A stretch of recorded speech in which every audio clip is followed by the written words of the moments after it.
Your words are there to communicate to other people, and if they're not communicating, it's bad writing.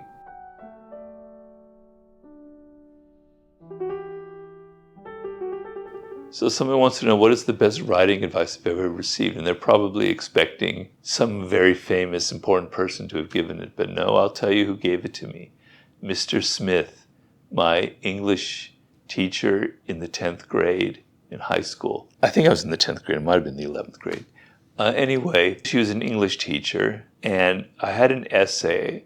First of all, you have to understand, I thought I was this incredible hotshot. I'm like 16, and I thought, God, I'm a great writer. I'm really a great writer. It's so great. And I wrote this essay. I thought it was the best thing I'd ever written.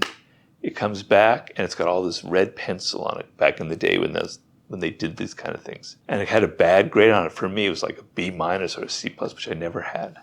I was totally shocked. And Mr. Smith took me aside, and he explained that, Robert, when you write, you don't write for yourself. You wrote this essay in love with your own words, in yourself. But you actually, what you need to do is you need to write to communicate to people.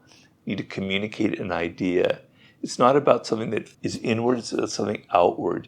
You're expressing something for the world, right? And so you have to communicate your idea.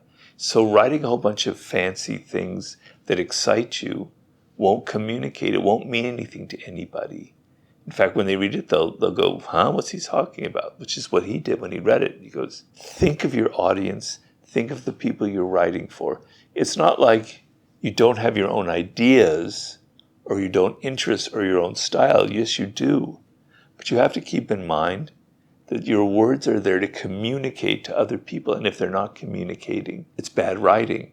So always think of what you're actually saying and how the other person is going to read it and how you're actually connecting to them. To this day, I cannot forget, the bad grade I received and his advice, because I'm writing right now and I'm thinking, this isn't really going to communicate. It's not going to make sense to the reader. I have to think of how to communicate it so it has a clarity and it speaks to them. God bless Mr. Smith. He's probably not alive anymore, but he was the greatest influence on my writing career.